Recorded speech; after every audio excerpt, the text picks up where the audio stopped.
कहानी की शुरुआत में हम माइक नाम के लड़के को देखते हैं जो अपनी गर्लफ्रेंड के साथ स्पेन में छुट्टियां मनाने आया था। दोनों वहां खूब एंजॉय करते हैं और माइक ये सब कुछ अपने फोन में रिकॉर्ड कर रहा था क्योंकि आज का दिन उसके लिए बहुत खास है। उसने कैटरीना को शादी के लिए प्रपोज किया, जो देख कैटरीना बहुत खुश होती है और वो उसे शादी के लिए हाँ कह देती है। इसी खुशी में माइक अपनी एंगेजमेंट को सेलिब्रेट करने के लिए एक ड्रिंक लेने जाता है, पर जब वो ड्रिंक ले रहा था तभी कुछ हथियारबंद लोग बोट से उतरते हैं और वहां मौजूद लोगों पर फायरिंग करने लगते हैं। माइक दौड़कर कैटरीना के पास जाने की कोशिश करता है, पर इस दौरान उसे भी गोली लग जाती है। उसके पैर से बहुत ज्यादा खून बह रहा था, पर तभी उसने कैटरीना को देखा जो बहुत ज्यादा डरी हुई थी। माइक ने उसके पास जाने की कोशिश की, पर तभी एक टेररिस्ट उसकी आंखों के सामने कैटरीना को गोली मार देता है। अपने आखिरी पलों में वो सिर्फ माइक को याद कर रही थी, पर ये बेरहम लोग उसे घसीटकर जमीन पर गिरा देते हैं और एक आदमी उसे दोबारा से गोली मार देता है, जिसके बाद वो माइक के सामने ही दम तोड़ देती है। उस टेररिस्ट अटैक में कैटरीना समेत कई इनोसेंट लोग मारे जाते हैं। उस एक पल ने माइक की जिंदगी को हमेशा के लिए बदल कर रख दिया। इसके 18 महीने बाद हम माइक को देखते हैं जो अभी तक जिंदा था। गोली लगने वालों में वो अकेला था जो बच गया, पर अब उसकी जिंदगी पूरी गुजर चुकी थी। उसे बहुत पछतावा था कि वो कैटरीना को बचाने के लिए कुछ नहीं कर सका। हालांकि माइक हाथ पर हाथ रखकर बैठने वालों में से नहीं था। वो उन लोगों से बदला लेना चाहता था जिन्होंने ये टेररिस्ट अटैक प्लान किया था। इन 18 महीनों में उसने लड़ने और हथियार चलाने की ट्रेनिंग ली और अब वो इतना घातक हो गया था कि वो अकेला उनके पूरे गिरोह को खत्म कर सकता था। लेकिन समस्या ये थी कि दुश्मन उसके देश के नहीं थे। उस दिन बीच पर अटैक करने वाले टेररिस्ट इराक से आए थे, जहां जाने के लिए उसे लंबी प्लानिंग की जरूरत थी। जिहादियों के गिरोह में शामिल होने के लिए उसने हर दिन खुद को तैयार किया। इस्लाम और जिहाद की किताबों को उसने इस कदर अपने जहन में उतार लिया कि उसे देखकर कोई बता ही नहीं सकता था कि वो एक जिहादी नहीं है। हर रात एक सीक्रेट आईपी एड्रेस से वो उन टेररिस्ट से उर्दू और अरबी भाषा में बात करता। वो उन्हें भरोसा दिलाता कि वो भी उन्हीं की तरह बनना चाहता है और अपने भाइयों की मौत का बदला लेना चाहता है जिन्हें उन अमेरिकियों ने मार डाला। सामने से उसे एक वीडियो भेजा जाता है। जब माइक ने उस वीडियो को प्ले किया तो उसमें उसे कुछ अमेरिकन सोल्जर्स दिखाई दिए जो इराक के आम लोगों को मार रहे थे।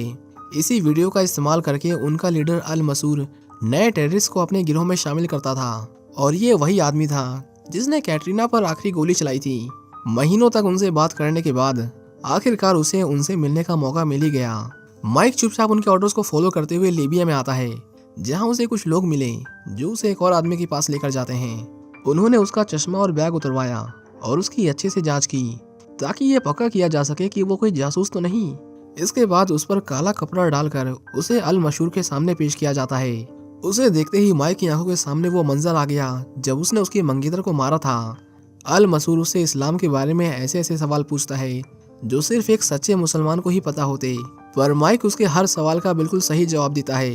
वो कहता है, मैं कुर्बान होने के लिए तैयार हूँ, आपका भरोसा जीतने के लिए मुझे क्या करना होगा। अल मसूर थोड़ी देर सोचता है और इसी बीच माइक ने एक छोटे से ब्लेड से अपने हाथ पर लगे टेप को काटना शुरू कर दिया, पर इससे पहले वो उसे मार पाता अचानक कोई सीधा उसके सर में गोली मारता है, जिससे वो तुरंत मर गया। जल्द ही यूएस फोर्सेस उन पर हमला कर बाकी टेररिस्ट को भी मार डालती हैं। माइक अल मसूर को अपने हाथों से मारना चाहता था, इसलिए उसके मरने के बाद भी वो उसे तब तक चाकू से स्टैब करता रहता है जब तक यूएस मिलिट्री ने उसे अरेस्ट नहीं कर लिया। इसके 30 दिन बाद हम माइक को फिर से देखते हैं जो अपने असली रूप में वापस आ चुका था। इन 30 दिनों में एफबीआई ने उससे अच्छे से पूछताछ की। यहाँ पता चला कि वो उस पर पिछले 6 महीनों से नजर रख रहे थे। वो जो करना चाहता था एफबीआई ने उसे करने दिया, क्योंकि सिर्फ वही था जो उन्हें अल मसूर के इतने पास ले गया। उसके बिना वो उसे कभी नहीं पकड़ पाते। इसके बाद एफबीआई की डिप्यूटी डायरेक्टर आयरीन खुद उससे मिलने जाती है और उसे कहती है कि हम समझ नहीं पा रहे कि तुम्हारे साथ क्या करें।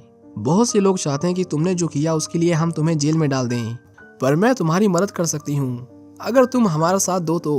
वो चाहती थी कि माइक अब CIA के लिए काम करे, पर माइक कहता है कि आपको नहीं लगता कि मैंने 18 महीने पहले ये सोचा होगा कि मुझे CIA ज्वाइन करना चाहिए, पर मैंने मंसूर को अपने दम पर ढूंढने की ठानी क्योंकि मुझे पता था कि मैं कर सकता हूँ। आयरीन समझ जाती है कि ये ऑर्डर्स फॉलो करने वालों में से नहीं है, इसलिए वो उसे आखिरी बार समझाते हुए कहती है कि या तो वो उनके साथ मिलकर काम करे या फिर उसे जेल में डाल दिया जाएगा। आयरीन अपने बॉस के पास जाती है और उन्हें बताती है कि ये लड़का कमाल का है, शायद अब तक में सबसे बढ़िया। पर उसका बॉस कहता है कि हाँ, तुम मुझे इसके बारे में कई बार बता चुकी हो, पर परेशानी ये है कि ये किसी की नहीं सुनता, सबसे जबान लड़ाता है। हम ऐसे किसी आदमी को अपने मिशन का हिस्सा नहीं बना सकते जो ऑर्डर्स फॉलो नहीं कर सकता। इस पर सेक्शन 8 के तहत मुकदमा ठोको और उसे टेररिज्म के जुर्म में फौरन जेल में डालो। पर आयरीन ने अब तक उस पर उम्मीद नहीं आ रही थी। वो इस तरह के टैलेंट को जेल में सड़ने के लिए नहीं छोड़ सकती थी। वो कहती है उस बच्चे के साथ बीच पर जो हुआ उसने उसे पूरी तरह बदल दिया, बदला लेने के लिए ही सही, पर उसने खुद को जिस तरह ट्रेन किया हम वैसी ट्रेनिंग किसी को नहीं दे सकते। उसकी बातें सुनकर डायरेक्टर उसे एक मौका देने को तैयार था, पर उसे टीम में शामिल करना है या नहीं ये उसके हाथ में नहीं था। एक और आदमी है जिसके सामने उसे खुद को साबित करना होगा और वो इसे दूसरा मौका नहीं देगा। इसके बाद हम उस आदमी को देखते हैं जो CIA के सबसे बेस्ट ऑफिसर्स को ट्रेन करता था। इस आदमी का नाम हार्ली है और जब से उसने माइक की प्रोफाइल देखी थी तब से ही वो उसे नापसंद करने लगा था। माइक की आंखों में पट्टी बांधकर उसे शहर से दूर सुनसान जंगलों में ले जाया जाता है जहां उसे उसके अगले मिशन के लिए ट्रेन किया जाना था। अपनी पहली ही मुलाकात में हार्ली माइक से बिल्कुल भी अच्छे से पेश नहीं आता और कहता है, ओए मुझसे नजर मिलाकर बात कर और जब मुझसे बात करोगे तो मुझे सर कहकर बुलाओगे। हार्ली जानना चाहता था कि वो यहाँ किस लिए आया है, क्योंकि अगर वजह पता नहीं होगी तो उसके जैसे लड़के उसकी ट्रेनिंग में एक दिन भी नहीं टिक पाएंगे। पर माइक उसे अपनी बैक स्टोरी बताकर और टाइम वेस्ट नहीं करना चाहता था। वो बोला, ठीक है फिर एक काम करो, मुझसे लड़कर देखो, 20 सेकंड्स में पता चल जाएगा कि मैं आपके सिलेक्शन प्रोसेस में खरा उतरता हूँ या नहीं। हार्ली को ऐसे लोगों का कॉन्फिडेंस तोड़ने में बहुत मजा आता था, इसलिए वो बिना देर किए उसे ग्राउंड में ले जाता है। अब दोनों एक दूसरे के सामने थे। हार्ली कहता है, मारो मुझे, पर माइक ने जैसे उस पर हमला किया वो उसे बस एक ही झटके में नीचे गिरा देता है और उसकी गर्दन पर चाकू रख देता है। बस उसका एक वार और माइक वहीं के वहीं लाश बन जाता। ये तो साफ था कि वो उससे बेस्ट नहीं है, पर अब ये देखना बाकी था कि क्या माइक वहाँ मौजूद लोगों में से बेस्ट है कि नहीं। ये जानने के लिए वो उसकी विक्टर से फाइट करवाता है। विक्टर ने जैसे ही उस पर चाकू से वार किया माइक उसके ब्लेड को ही पकड़ लेता है और उसे बहुत मारता है। विक्टर बोला, भला ब्लेड कौन पकड़ता है, पर यही चीज तो उसे दूसरों से ज्यादा खतरनाक बनाती थी। दोनों में जबरदस्त फाइट होती है, पर आखिर में माइक ये लड़ाई जीत जाता है। हालांकि ये लड़ाई हार या जीत के बारे में नहीं थी, बल्कि ये एक सबक था। इसके बाद उन्हें और ट्रेन करने के लिए उन सबको एक स्पेशल ग्लासेस और एक बिजली का झटका देने वाली जैकेट पहनाई जाती है। उस चश्मे के अंदर कुछ लोगों के चेहरे दिखाई जाते हैं। हार्ली उन्हें उन सबके चेहरे याद करने को कहता है और बताता है कि ये सब तुम्हारे टारगेट्स हैं जो कभी भी और कहीं से भी हमला कर सकते हैं। अगर उन्होंने तुम्हें गोली मारी तो तुम्हें एक जोर का झटका लगेगा, या फिर अगर तुम उन्हें मारते वक्त किसी आम इंसान को मारते हो तो और बड़ा झटका लगेगा। रूल्स बताने के बाद ट्रेनिंग शुरू होती है और उन सबको अपने टारगेट्स के वर्चुअल चेहरे दिखाए जाते हैं। उन्हें जितनी बार गोली लगती उन्हें उतनी बार करंट दिया जाता और ये करंट इतना तेज था कि उनमें से कई लोग ट्रेनिंग को बीच में ही छोड़ देते हैं। माइक को भी कई झटके लगते हैं, पर वो बाकियों की तरह हार नहीं मानता। वो किस हद तक जा सकता है ये देखने के लिए हार्ली जानबूझकर उन लोगों के बीच अल मंसूर को डाल देता है और बस यहीं उसकी कमजोरी पकड़ आ गई। इस दौरान उसे कई झटके लगते हैं, पर वो फिर भी नहीं रुकता। इससे पहले वो मर जाता, टेस्ट को वहीं रोक दिया जाता है। वहीं दूसरी ओर FBI को पता चलता है कि एक रशियन फैसिलिटी से 15 किलो प्लूटोनियम चोरी हो गया है। उनका अनुमान था कि टेररिस्ट इसका इस्तेमाल न्यूक्लियर वेपन बनाने में करने वाले थे। अगर उनके हाथ एक न्यूक्लियर ट्रिगर लगा और एक साइंटिस्ट जो उन्हें आपस में जोड़ सके तो वो कहीं भी एक बड़ा न्यूक्लियर ब्लास्ट कर सकते थे। उन्हें यकीन था कि ये प्लूटोनियम ईरानियन टेररिस्ट के पास जा रहा है जो नहीं चाहते कि ईरान और अमेरिका के बीच किसी तरह का शांति समझौता हो। और जानकारी के लिए वो लोग ईरानियन एम्बेसी जाते हैं, पर वहां से भी उन्हें कोई मदद नहीं मिलती। इसी बीच पोलैंड में उस चोरी किए गए प्लूटोनियम को बेचने की तैयारी चल रही थी। हम यहाँ एक अमेरिकन आदमी को देखते हैं जो उनसे वो प्लूटोनियम खरीदने आया था, पर उनकी डील पूरी हो पाती उससे पहले ही वहाँ कुछ पुलिस वाले आ जाते हैं। वो उस अमेरिकन को उसकी वैन साइड करने को कहते हैं, पर उसके बोलने के अंदाज से उन्हें उस पर शक हो गया। इसलिए पुलिस ने उसकी वैन की तलाशी लेने की सोची। एक वैन में इतने सारे लोगों को देखकर उन्होंने जल्दी से बैकअप बुलाया, पर तभी वो अमेरिकन उन सभी को मारकर वहाँ से भाग जाता है। गोलियों की आवाज से वहाँ भगदड़ मच जाती है और इसी का फायदा उठाकर वो अमेरिकन प्लूटोनियम लेकर भीड़ में कहीं गायब हो गया। पुलिस ने जब उस जगह की जांच की तो उन्हें वहाँ प्लूटोनियम के ट्रेसेस मिले, जिससे यह साफ हो गया कि चोरी किया गया प्लूटोनियम शूट आउट से पहले यहीं रखा गया था। वो अमेरिकन भागते हुए CCTV में कैप्चर हो गया था, पर उसकी असली पहचान अभी तक सामने नहीं आ पाई थी। जब हार्ली ने उसे न्यूज में देखा तो उसे ये चेहरा कुछ जाना पहचाना लगा। इसके बाद हार्ली आयरन के पास जाता है और उसे वो CCTV फुटेज दिखाते हुए कहता है, गौर से देखो इस चेहरे को, तुम्हें भी ये जाना पहचाना लग रहा है या फिर सिर्फ मुझे ही। पर आयरन उसे कहती है कि नहीं, ये वो नहीं हो सकता। उसे तो कई साल पहले ड्रोन स्ट्राइक में मार दिया गया था, उसका बचना नामुमकिन है। पर हार्ली को पूरा यकीन था कि ये वही है, क्योंकि CIA को कभी उसकी लाश नहीं मिली। पता चलता है कि वो आदमी जो प्लूटोनियम की चोरी करके भागा था वो कभी CIA के लिए काम करता था और उसे हार्ली ने ही ट्रेन किया था। पर आगे चलकर उसने अपने ही देश के साथ गद्दारी की और एक मर्सिनरी बन गया। जिन लोगों ने उसे देखा है वो उसे घोस्ट के नाम से जानते हैं, जो सिर्फ और सिर्फ पैसों के लिए काम करता है। हार्ली समझ गया कि अगर ये इन सब में शामिल है तो जरूर कुछ भयानक होने वाला है, इसीलिए उन्हें जल्दी करनी होगी।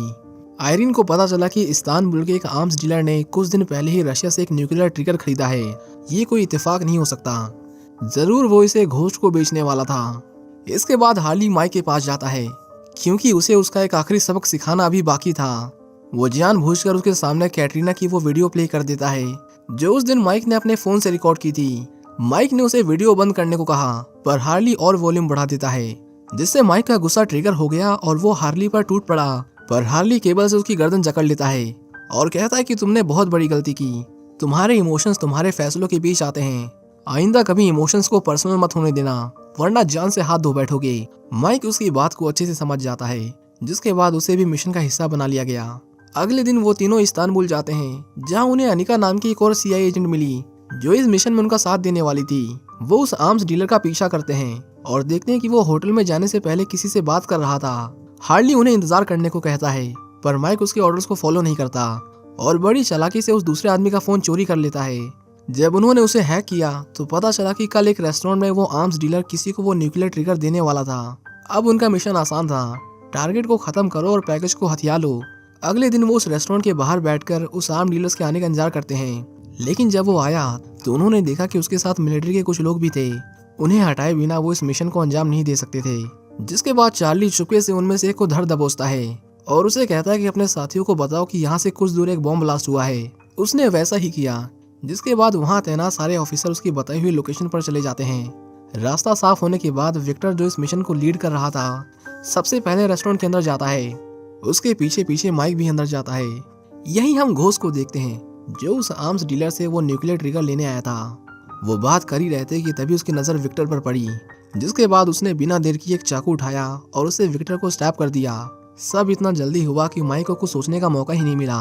विक्टर मर चुका है ये पता चलते ही हार्ली मिशन को टर्मिनेट कर देता है और उसे जल्दी से वापस लौटने को कहता है, पर ये उन्हें पकड़ने का आखिरी मौका था। इसलिए माइक एक बार फिर उसके ऑर्डर्स को फॉलो ना करते हुए उस आर्म डीलर्स का पीछा करता है। घंटों तक उसका पीछा करने के बाद आखिर में वो एक बिल्डिंग के पास आता है, पर वो जैसे ही अंदर घुसा सिक्योरिटी डॉग उस पर अटैक कर देते हैं। उनसे बचने के लिए वो एक कार में छुप गया और फिर उन डॉग्स को ठिकाने लगाने के बाद माइक सबसे बचते हुए उस आर्म डीलर के घर में घुस गया। वो बड़ी सावधानी से आगे बढ़ रहा था, पर तभी एक औरत उसे देख लेती है, जिसके बाद शोर सुनकर गार्ड्स अंदर आ गए और उस पर फायरिंग शुरू कर दी। माइक उस गार्ड से फाइट करता है और उसे मारकर उस आर्म्स डीलर के पास जाता है। वो आदमी माइक से अपनी जान की भीख मांग रहा था, पर माइक उस पर जरा भी रहम न दिखाते हुए उसे गोली मार देता है। उसने अपना मिशन पूरा किया, पर फिर भी हार्ली उस पर बहुत गुस्सा था, क्योंकि उसने उसके डायरेक्ट ऑर्डर्स तोड़े। वो आयरिन से उसकी शिकायत करते हुए कहता है कि इस गधे को ऑर्डर्स लेना भी नहीं आता, इसकी इस तरह की हरकत से हम पकड़े जा सकते थे। पर आयरिन उसे समझाती है कि माइक ने जो किया वो कोई और करने की सोच भी नहीं सकता था। उसने अपनी जान को खतरे में डालकर नए एविडेंस लाए। उस आर्म्स डीलर के लैपटॉप को हैक करके उन्हें पता चला कि कल एक मीटिंग होने वाली है और उनका शक सही था। घोस्ट उनका ही ट्रेन किया हुआ सोल्जर है, जो अब उन्हें बर्बाद करने पर तुला हुआ था। उसके पास ट्रिगर था, अब उसे एक फिजिसिस्ट की जरूरत थी जो उन्हें आपस में जोड़ सके। इसके बाद वो सब रूम में जाते हैं, जहां वो फिजिसिस्ट पैसे लेने आने वाला था। वहीं दूसरी ओर हम कुछ ईरानियन लोगों को देखते हैं जो घोस्ट से मिलने आए थे। इन लोगों ने ही उसे प्लूटोनियम चोरी करने और उसे जोड़कर न्यूक्लियर बॉम्ब बनाने का काम दिया था, ताकि वो अमेरिका में आतंक फैला सके। वो लोग घोस्ट के काम से बहुत इम्प्रेस हुए थे, पर उन्हें क्या पता था कि उसके इरादे कुछ और ही हैं। अगले दिन हार्ली और उसकी टीम एक होटल के बाहर बैठकर उनकी हर हरकत पर कड़ी नजर रख रहे थे। उसका इंतजार करते वक्त माइक हार्ली से विक्टर के बारे में पूछता है, पर वो कहता है विक्टर चला गया, समझो वो इस दुनिया में कभी था ही नहीं। अपने एजेंट्स के लिए उसके दिल में जरा भी हमदर्दी ना देखकर माइक को उस पर बहुत गुस्सा आता है, पर हार्ली उसे समझाता है कि जो फीलिंग तुम महसूस कर रहे हो, जिसे तुम बदला कहते हो, उसे हम गंदगी कहते हैं, और ये गंदगी तब अच्छी लगने लगती है जब तुम प्रोफेशनल बनना बंद कर देते हो। इसलिए कभी भी इमोशंस को अपने फैसलों के बीच मत आने देना। अनिका उन्हें बताते हैं कि ट्रांजैक्शन हो गई है, वो फिजिसिस्ट किसी भी वक्त यहाँ से निकलता ही होगा। इसके बाद माइक होटल से बाहर निकलने वाले हर एक आदमी की तस्वीर खींचता है और आखिर में उन्हें वो आदमी मिल गया जिसकी उन्हें तलाश थी। वो जल्दी से उसकी कार का पीछा करते हैं और एक होटल के पास आते हैं जहाँ वो फिजिसिस्ट आज रात रुकने वाला था। उन्होंने उसके बगल में ही कमरा बुक किया और उसकी हर एक हरकत पर नजर रखने लगे। उनका मिशन था उस फिजिसिस्ट को पकड़ना और रास्ते में आने वाली हर अड़चन को खत्म करना। हार्ली उन्हें हर 15 मिनट में अपडेट देने को कहता है। वहीं अनिका एक स्विच बोर्ड में एक स्पाई कैमरा लगाती है जिससे वो उसकी हर हरकत पर नजर रख सकते थे। वो साइंटिस्ट तो आराम से सो जाता है पर माइक एक सेकंड के लिए भी उस पर से अपनी नजर नहीं हटाता। अनिका उसके पास आती है और कहती है कि मैं समझ सकती हूँ कि किसी अपने को खोने पर कैसा महसूस होता है। वो उसके करीब आने की कोशिश करती है पर माइक का पूरा ध्यान सिर्फ और सिर्फ अपने टारगेट पर था। वो बात कर ही रहे थे कि तभी घोस्ट उनके स्पाई कैमरा के सामने आकर खड़ा हो गया। इसी बीच उसका आदमी उन्हें मारने की कोशिश करता है और दूसरे ने अनिका के सर पर बंदूक रख दी। इस बार वो दोनों बुरे फंसे थे क्योंकि घोस्ट हमेशा से एक कदम आगे था। वो उनसे हार्ली के बारे में पूछता है पर दोनों में से कोई अपना मुंह नहीं खोलता। वहीं हार्ली को जब 15 मिनट में कोई सिग्नल नहीं मिलता तो वो समझ जाता है कि कुछ तो गड़बड़ है। घोस्ट उन्हें मारने ही वाला था कि तभी हार्ली ठीक वक्त पर वहां पहुंच गया। वो सबको मार डालते हैं पर घोस्ट इस बार भी उनके हाथों से बचकर भाग गया। खुशकिस्मती से उन्होंने उस साइंटिस्ट को पकड़ लिया था। वो उसे होटल से दूर ले जाते हैं और हार्ली उस पर पेट्रोल छिड़ककर उससे कुछ सवाल जवाब करता है। इसी बीच माइक पूछता है कि वो आदमी कौन था और वो आपके पीछे क्यों पड़ा है, पर हार्ली इस वक्त उसके किसी भी सवाल का जवाब देने के मूड में नहीं था। वो उसे कमरे की चाबी देता है और कहता है कि मेरे अगले ऑर्डर्स का वेट करना। माइक बस उस आदमी के बारे में ही सोच रहा था पर अनिका उसे कहती है कि थोड़ा आराम कर लो, घोस्ट को हम कल ढूंढेंगे। पर ये सुनते ही माइक एकदम से चौकन्ना हो जाता है और पूछता है तुम्हें कैसे पता चला उसका नाम घोस्ट है। अनिका कहती है मुझे हार्ली ने बताया, पर माइक समझ गया कि वो झूठ बोल रही है। वो तुरंत ही उसका गला दबा देता है और पूछता है तुम किसके लिए काम करती हो। पर अनिका उसे बार बार झूठ बोल रही थी जिसके बाद उसने अपने तरीके से सच उगलवाना शुरू किया। वो उसका मुंह पानी में डाल देता है और उसे तब तक डुबाता रहा जब तक उसने सच नहीं बोल दिया। पता चला कि वो ईरानियन जासूस थी जो उनकी हर खबर ईरानियन गवर्नमेंट तक पहुंचा रही थी। इसके बाद वो उसे हार्ली के पास ले जाता है। वो बोला तुम सही थे माइक, एक ईरानियन जासूस को तोड़ना इतना आसान नहीं। उसे पता चल गया था कि वो इन्फॉर्मेशन किससे शेयर कर रही थी और खुशकिस्मती से वो उसका अच्छा दोस्त था। हार्ली कहता मैं उससे मिलने वाला हूँ और तुम इसके बारे में किसी को नहीं बताओगे। इसके बाद हार्ली अपने उस ईरानियन दोस्त से मिलने जाता है जो उसे बताता है कि अनिका मेरी ही भांजी है और मैंने ही उसे तुम पर निगरानी करने के लिए भेजा था।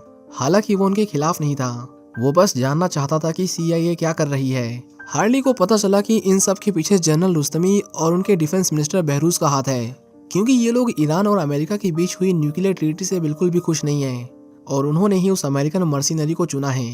अब इससे पहले वो उसे कुछ और बता पाता, घोस्ट जो वहीं पर छुपा था उसे गोली मार देता है जिससे उसकी वहीं मौत हो गई और वो हार्ली को पकड़कर उसे अपने अड्डे पर ले गया जहां वो उसे बहुत टॉर्चर करता है। घोस्ट कहता है तुझे देखकर बहुत अच्छा लग रहा है। वो उसे अपनी पीठ पर बने एक चोटों के निशान दिखाता है जो ईरानियन टेररिस्ट के एक्सट्रीम टॉर्चर की वजह से बने थे। घोस्ट कहता है तू मुझे बचा सकता था हार्ली, पर तूने ऐसा नहीं किया और मुझे उनके हाथों मरने के लिए छोड़ दिया। लेकिन पता है अपनी इस हालत के लिए मैंने आज तक उन्हें कभी दोष नहीं दिया क्योंकि उन्होंने तो मुझे छोड़ दिया था। वो तू था जिसने मुझे धोखा दिया, तुझे मुझे बचाना चाहिए था। पर हार्ली उसे समझाता है कि किसी ने उसे धोखा नहीं दिया, ऐसा कभी नहीं होता अगर वो ऑर्डर्स फॉलो करता। तू अपने साथ 10 और आदमियों की जान खतरे में डाल रहा था और तू जानता था कि मैं ऐसा कभी नहीं होने दूंगा, फिर भी तूने अपनी करी। उधर माइक को भी पता चल जाता है कि घोस्ट ने उन्हें किडनैप कर लिया है, पर अफसोस अब ये मिशन ईरानियन इंटेलिजेंस और CIA के हाथ में चला गया था। आयरिन उसे कहती है तुम्हारा काम खत्म हुआ, अब तुम घर जा रहे हो। पर माइक कहाँ ऑर्डर्स फॉलो करने वाला था, वो उनका ट्रैकर चोरी कर लेता है और जो ईरानियन ऑफिसर्स अनिका को अपने साथ ले जा रहे थे उन्हें मारकर अनिका को छुड़ा लेता है। उनके पास अब डिफेंस मिनिस्टर बहरूज की लाइव लोकेशन थी जिसे फॉलो करते हुए वो जितनी जल्दी हो सके उतनी जल्दी उस न्यूक्लियर बॉम्ब तक पहुंचने की कोशिश करते हैं। इसी बीच घोस्ट हार्ली को बुरी तरह टॉर्चर करता है और उससे उस नए लड़के के बारे में पूछता है, लेकिन हार्ली मर जाता पर कभी उसे माइक के बारे में नहीं बताता। वो कहता है वो भी तेरी तरह सनकी है, हमेशा अपनी मन की करता है, मुझे भी नहीं पता वो इस वक्त कहाँ होगा। ये सुनते ही घोस्ट पानी में हाई वोल्टेज की वायर फेंक देता है जिससे हार्ली को जोर का झटका लगा और वो बेहोश हो गया। जब उसे होश आया तो उसे और टॉर्चर किया जाता है और इसी बीच हार्ली ने गुस्से में उसका कान काट लिया। वो उसे और गुस्सा दिलाता है ताकि वो उसे मार दे, पर घोस्ट उसे इतनी आसान मौत नहीं देना चाहता था। बहरूज कहता है काम पूरा हो गया, जल्दी से अपना पर्सनल मैटर खत्म करो, हमें और भी काम करने हैं। पर हार्ली उसे कहता है कि वो तुम्हारे साथ खेल रहा है, ये बॉम्ब तुम्हारे लिए नहीं है, उसके लिए है। पर इससे पहले वो कुछ समझ पाते घोस्ट वहाँ मौजूद हर एक आदमी को खत्म कर देता है।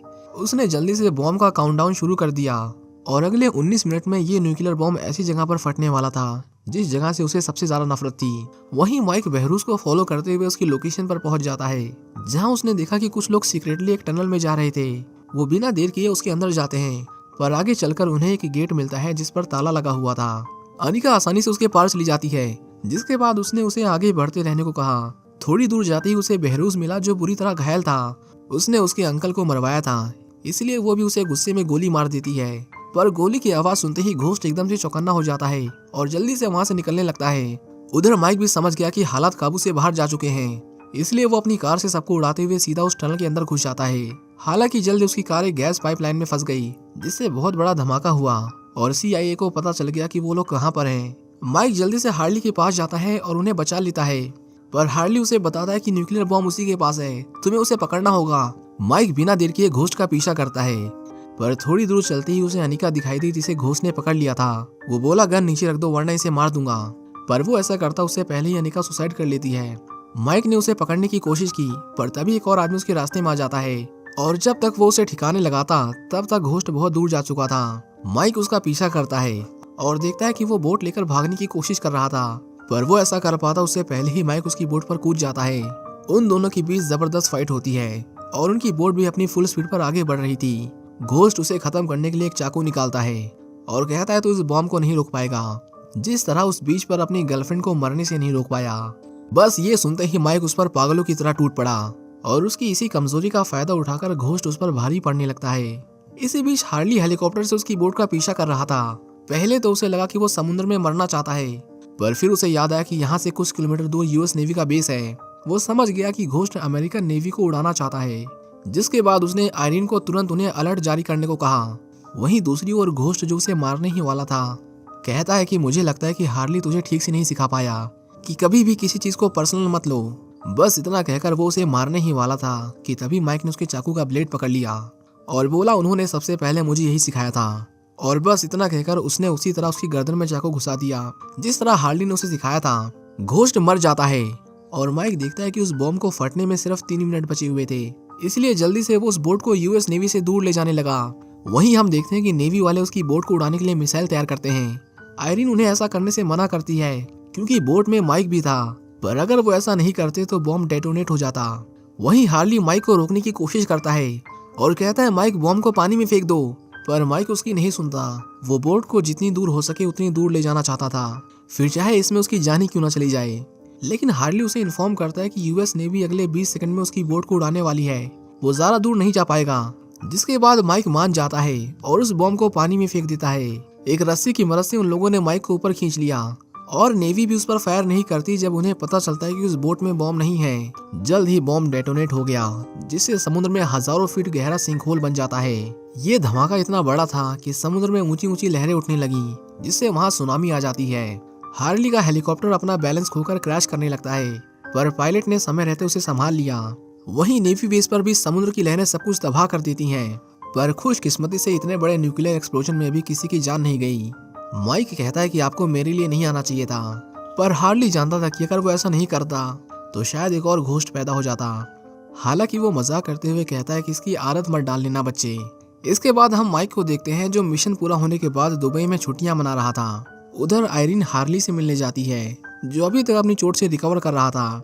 उन्होंने न्यूज में देखा कि उस दिन जो न्यूक्लियर धमाका हुआ था उसका सारा दोष जनरल रुस्तामी अमेरिका पर डालता है, जिसकी वजह से अमेरिका और ईरान के बीच हुई न्यूक्लियर ट्रीटी पर खतरा मंडराने लगा था। हालांकि रुस्तमी ने अपने भड़काऊ बयान से काफी सुर्खियां बटोरी और ऐसा लग रहा था कि ईरान का अगला प्रेसिडेंट वही बनेगा, और अगर ऐसा हुआ तो दोनों देशों के बीच कभी भी जंग हो सकती है। आयरीन पूछती है माइक कहाँ पर है, जिस पर हार्ली बोला मुझे कैसे पता होगा। तभी उसने न्यूज में देखा कि जनरल रुस्तमी दुबई में है और उसे याद आया कि माइक भी वहीं जाने की बात कर रहा था। इसका मतलब कि वो वहाँ छुट्टियां मनाने नहीं गया था, बल्कि एक अधूरे काम को पूरा करने गया था। वहीं हम दुबई में जनरल रुस्तमी को देखते हैं जो अपने लोगों के साथ एक लिफ्ट में जाता है और हम देखते हैं कि उस लिफ्ट में माइक भी था। बस इसी के साथ ये कहानी यहीं खत्म हो जाती है। उम्मीद करता हूँ कि आपको ये मूवी पसंद आई होगी। Thank you for watching, see you in the next one.